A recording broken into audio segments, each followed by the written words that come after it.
Hello friends, welcome back to my YouTube channel. कैसे हो आप सभी? आई होप सब अच्छे होंगे। आज की वीडियो में हम डिस्कस करेंगे नेचर ऑफ आर्ट, कला की प्रकृति के बारे में। हमने पहले की वीडियो में डिस्कस करा हुआ है मीनिंग, डेफिनेशन एंड करैक्टरिस्टिक्स।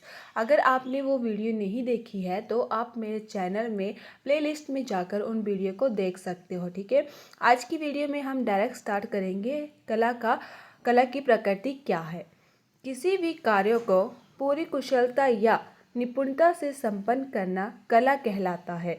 अगर हम किसी भी कार्य को अपना 100% दे के पूरा करते हैं तो वो क्या कहलाता है? कला कहलाता है। ठीक है, फॉर एग्ज़ाम्पल के लिए मूर्ति बनाना, चित्र बनाना, भवन निर्माण, मंदिर बनाना, गीत लिखना, गाना, गुनगुनाना, काव्य लिखना या डांसिंग, ये सारे जो है वो इसके एग्ज़ाम्पल आ जाते हैं। तो अगर कोई मूर्तिकार है, वो मूर्ति का निर्माण कर रहा है तो वो उसकी कला है। हर व्यक्ति जो है वो मूर्ति का निर्माण नहीं कर सकता है। ठीक है, हर इंसान में अपने अलग अलग क्वालिटीज़ होती हैं। फिर इसके बाद आता है कलाकार। तो जो कलाकार होते हैं वो प्रकृति को दो भागों में देखते हैं। ठीक है, प्रकृति के जो है वो दो रूप देखते हैं। पहला रूप आता है उनका आंतरिक और बाह्य। फर्स्ट रूप है आंतरिक एंड सेकंड आता है बाह्य, यानी कि बाहरी। बाहरी आंतरिक में आ जाता है सूक्ष्म और बाह्य में आ जाता है हमारा स्थूल। ये कलाकार के द्वारा जो है वो प्रकृति के दो रूप स्वीकार किए गए हैं, आंतरिक एंड बाह्य, सूक्ष्म स्थूल, इसके अंदर आ जाते हैं। ओके, तो प्रकृति की प्रत्येक वस्तु उपयोगी होती है, परंतु प्रकृति की वस्तुओं को आवश्यकता के अनुसार प्रयोग में लाना और उनमें सौंदर्य तथा आनंद उत्पन्न करना कलाकारों की ही अद्भुत देन है। प्रकृति ने तो हमें चीज़ें प्रदान की हुई हैं, लेकिन हम उनका प्रयोग किस तरह से कर रहे हैं वो ज़रूरी रहता है। ठीक है, फॉर एग्ज़ाम्पल के लिए मैं देती हूँ आपको घरेलू एग्ज़ाम्पल। जैसे एक हलवाई है, ठीक है, तो हलवाई क्या करता है? हलवाई दूध से कई सारी मिठाइयाँ बनाता है, तो वो उसकी एक कला है। घर बनाता है, कोई एक घर बना रहा है, ठीक है, तो घर बनाने के लिए भी एक कला होनी चाहिए। मूर्ति का निर्माण कर रहा है तो उसके लिए भी एक कला होनी चाहिए। ठीक है, तभी मूर्ति का निर्माण किया जा सकता है। मिट्टी के बर्तन बनाना, ये सब जो है वो इसके एग्जाम्पल आ जाते हैं। उसके बाद आती है हमारी प्रकृति। इसकी प्रकृति क्या रहती है? तो सबसे पहला पॉइंट आता है व्यक्तिक विकास। विद्यार्थी अपनी कला शिक्षा से महत्वपूर्ण जीवन कौशलों का विकास करता है। जैसे कि वो कई सारी चीज़ें सीखता है। एक विद्यार्थी है, स्कूल जाता है तो वो कला से कई चीज़ें सीख सकता है, अपनी समझ को बढ़ाता है, अपनी स्मृति को बढ़ाता है। तो ये सब किस में आ जाते हैं? ये व्यक्ति विकास में आ जाते हैं। सत्यम शिवम सुंदरम, ये हमारा नेक्स्ट पॉइंट है। सत्यम शिवम सुंदरम, यानी कि जो प्रकृति है वो एक सत्य है, ट्रुथ है कि प्रकृति है, और प्रकृति ने हमें कई सारी चीज़ें जो हैं वो दी हुई हैं। उसका प्रयोग हम किस तरह से कर रहे हैं वो हमारे ऊपर निर्भर करता है। शिवम सुंदरम, अगर सत्य है तो शिव भी है और सुंदरम भी है। प्रकृति क्या है? एक सुंदर है, सत्य भी है, शिवम भी है, सुंदरम भी है। उसके बाद आता है नेक्स्ट पॉइंट हमारा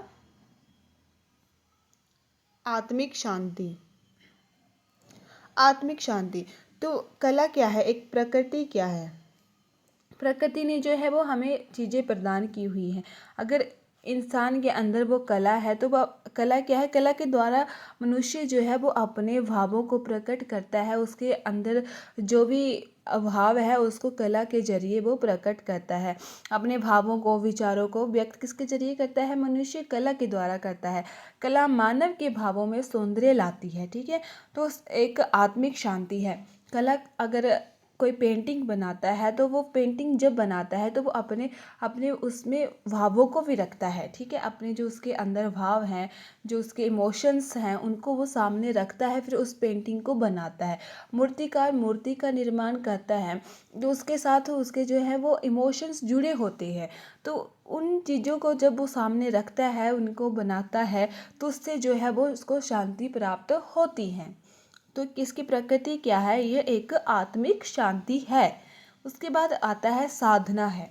प्रकृति कला क्या है? कला एक साधना है, ठीक है। इससे हमें शांति मिलेगी। अपनी चीज़ों को जब हम रख देंगे सामने तो उससे शांति भी मिलेंगी और एक ये साधना भी रहती है।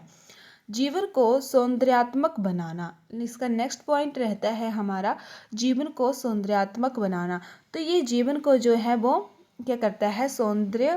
सौंदर्यात्मक बना देता है, यानी कि सुंदर बनाता है जीवन को, मनुष्य के जीवन। हमारे प्रतिदिन के जीवन में इसका एक बहुत ही महत्व रहता है, ठीक है। हमारी जो प्रतिदिन की हमारी डेली रूटीन होती है उसमें इसका बहुत अधिक प्रभाव देखने को मिलता है। जैसे कि एक कला है, अगर एक हाउस वाइफ है वो खाना बना रही है तो वो उसकी एक कला है, ठीक है। तो ये हमें जो है वो आनंद भी प्रदान करती है। और अगर कोई ऑफिस जा रहा है, काम कर रहा है, तो वो भी एक कला ही है, ठीक है। तो ये जीवन को जो है वो आनंदनीय बनाती है, यानी कि सौंदर्य प्रदान करता है, मतलब खूबसूरत बना देती है। अगर किसी के अंदर आर्ट है तो वो उसके जीवन को जो है वो सुंदरता से भर देती है। उसके बाद आता है नेक्स्ट पॉइंट हमारा संज्ञानात्मक प्रेरणा।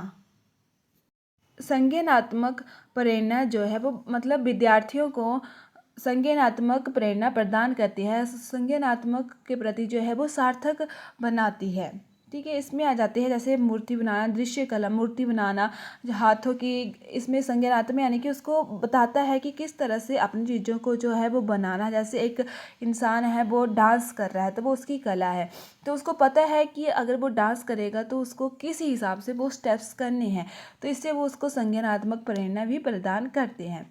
उसके बाद हमारा लास्ट पॉइंट आता है शैक्षिक उपलब्धि।